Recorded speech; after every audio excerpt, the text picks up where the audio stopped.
Yo, what's up, guys? It's C-Jax back with another video. And in today's video, I'm going to be reviewing The Batman. Now, as you guys may know, this movie's been touted by every single person dang near known to mankind as one of the greatest films ever. It's a classic, it's this, it's that. And everybody's saying it's an amazing movie. And, quite frankly, this movie is pretty good. Do I think it's the greatest movie of all time? Absolutely not. However, the movie is a solid film, and let's get into the reasons why. The first thing I want to say about this film is that the cinematography and the soundtrack and the musical score are absolutely incredible. I mean, the Batman theme will have you ready to run through a dang on wall, dude. It is absolutely outstanding. Michael Giacchino did a great job, The director did a great job. Everyone who made the shots in this film, dude, they did a brilliant job. Okay, I will give them credit. And to be honest with you, it arguably has it may have one of the greatest superhero scores just ever in general. I mean, it is that good. And so yeah, that's how I feel about the soundtrack and the cinematography. And now on to the real guts of this review, which is going to be the characters. First, let's discuss Robert Pattinson, the Batman himself. I do think that Robert Pattinson did a pretty solid job as Batman. Is he my favorite Batman? No. But in this movie, he was pretty good. I think that the investigative side of Batman, the detective side, which is what Batman is, he's a great detective. I think that this movie played into that, and it did a pretty good job. In terms of being specifically Batman and with the action sequences and the appearance and the menacingness, Robert Pattinson was pretty serviceable. I thought he was good. He definitely wasn't trash. But he was a pretty solid Batman, man. And I like how this movie gave us a new and interesting take on the character. Because with Ben Affleck's Batman, we got to see him interact with, the Justice League and other characters like Superman, etc. And then with Christian Bale's Batman, it was more of a grounded series of films. And it didn't really deal with a lot of outside, we didn't have like many friends, like Ben Affleck has Superman and all these other guys. It wasn't like that. Commissioner Gordon in this movie also, his relationship with Batman was very, very good. They felt like a pretty solid duo, and I like that aspect. Commissioner Gordon in this film was a pretty good character. And I think that seeing that side of Batman that's not only a detective, but has somewhat relationships with other characters, I think that worked in this film up to a point. And the reason I say up to a point is because Alfred in this film, I thought was not very good. He out of all of the three live action Batmans that I personally like, my top three, which is Pattinson, Bale, and Affleck. I believe that Christian Bale's Alfred, Michael Caine, was absolutely incredible, and Jeremy Irons as Ben Affleck's Alfred was also pretty solid. And this one, Andy Serkis for Pattinson, I just didn't feel like he had the same connection with Bruce. His scenes with Bruce weren't as impactful as Caine's or Irons, and I feel like he didn't really bring much to the character, and as far as I'm concerned.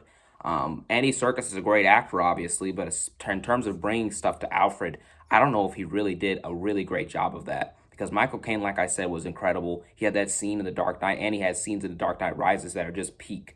And then you have Jeremy Irons as Alfred. I feel like Ben Affleck's darker tone was kind of balanced out by Alfred's lighter tone in some scenes in the Snyder Cut and in BVS. So it worked out for both of them.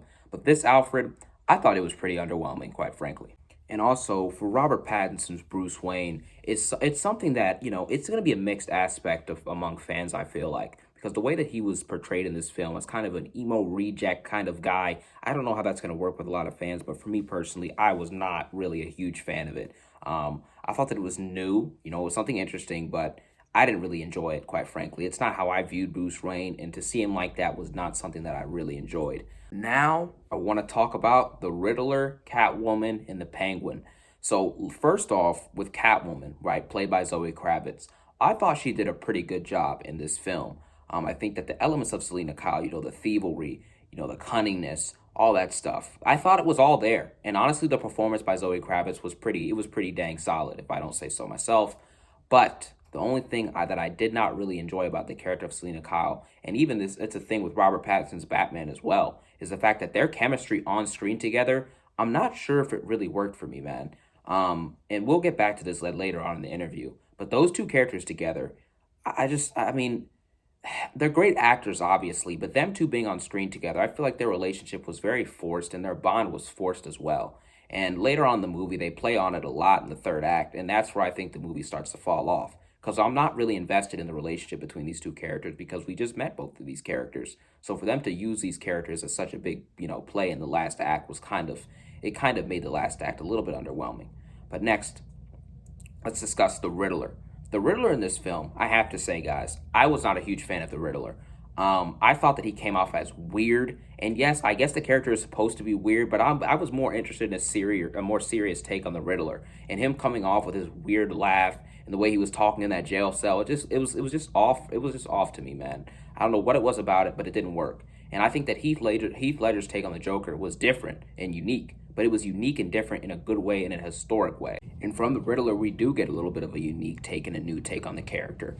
But in my opinion, does it work very well? I don't think so. And I also, well, first, let me cover the Penguin, and then we'll get to my real issue with the Riddler. So the Penguin, I thought, was a pretty nice side character, but he was just there to further the plot, and he did have his funny moments and his good moments. And the car chase scene with the Batman was pretty good. I thought that some of the shots were a bit choppy, but overall, it was a pretty good chase scene, man. Let's be honest. But yes, back to the Riddler and this situation with him in the third act and Batman and everything. Him just sending out videos, right, and sending out clues to the Batman. That's what the Riddler does. He sends out clues and riddles, and I get that. But really, we saw him talk in a couple videos, and then we don't really get to see the full Riddler until the end when they're in the jail cell and he gets caught at the bar. Like, I don't know that if you really get a chance to, dive deep into a villain like we do with Heath Ledger, we get a lot of time with the actual character, not just videos of him and stuff like that. We get time with the actual character. So for him to have just that little scene in the bar and then in the jail cell, I don't know if that was enough, along with the riddles and stuff, which, and him as a character too. I didn't find him very scary or threatening or very super intriguing, to be honest. And I feel like that doesn't make for a really great Batman villain, especially compared to what we've gotten from characters like Bane in The Dark Knight Rises, how great he was. And then we have the Joker, obviously. I don't even have to explain myself with him. And so it's just, compared to those two villains and what we've seen in past Batman films, I don't really know how you can put Riddler up there with these guys. And I would even go as far as to call him good, because I don't really think he was that good. I thought he was just there, and he did his videos and his riddles, but we didn't really get a connection with him, and I don't think the performance was anything like spectacular. So, overall, weird new take on the character. It worked for some, didn't work for me personally. And to be honest, I think that everything besides really some of the Riddler stuff, I thought that everything in the first hour and a half of this film, maybe even 2 hours, I thought that most of it worked. There were some slow points, and there was a little bit of moments where I got a little bit bored. But I think overall the first 2 hours was a very, very solid. I think it was very nice, and it was nice paced. It was good. I liked it.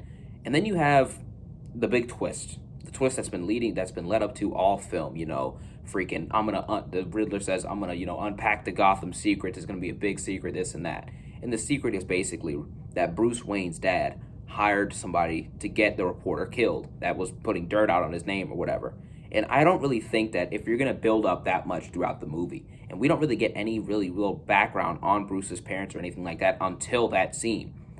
We know that they died, obviously, but that doesn't tell you much about what they were doing. And when we get that background information and we get that twist in the middle of the film, it just doesn't hit home for me. I feel like if you're in a 3-hour film, if you're building up to something for 2 hours and then you reveal it, especially because they revealed it with a good, 45, 50 minutes left in the film, that's way too early, bro. Because it lowers down whatever happens after that, because we already got the twist. There's not very, very much to come after that. Although in this movie there was, because, the city got bombed and everything like that. But even with the city being bombed, the Riddler unmasking the secrets of Gotham, I mean, what does that have to do with the city being bombed? Just release the information out and just move on, or do your little stupid plan or whatever. It's just the bombing the city. I mean, your whole goal, I thought, was to unmask the truth of Gotham and stuff like that. So I just don't see how bombing the city and putting others at risk and danger, I don't know. I don't know how that really works. It didn't work for me personally. And like I said, because the movie makes that reveal with about 45 minutes to an hour left in this film, it really lessens the impact of the third act. Because honestly, the only thing great about the third act that I enjoyed is what it did for Batman's character. It showed a little bit of growth, and it changed his mindset on being Batman from being less motivated by vengeance to being kind of a hope symbol for Gotham. And I thought that was pretty decent. However, everything else was just watered down. I mean, the twist was nothing to blow my socks off. I wasn't too intrigued with the Riddler, and none of it was really riveting or had me pulled in oh my gosh, what's going to happen next? Well, what's the twist? it was just a regular investigative movie twist that you normally get. It didn't break the freaking movie. It didn't break anything open. It wasn't anything insane. And to be honest, like I said earlier in the review, this act plays off of that reveal, and it also plays on the relationship of Batman and Catwoman.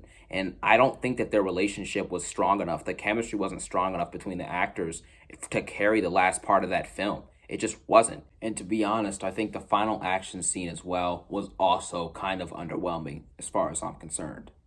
And so, all in all, does it live up to the hype?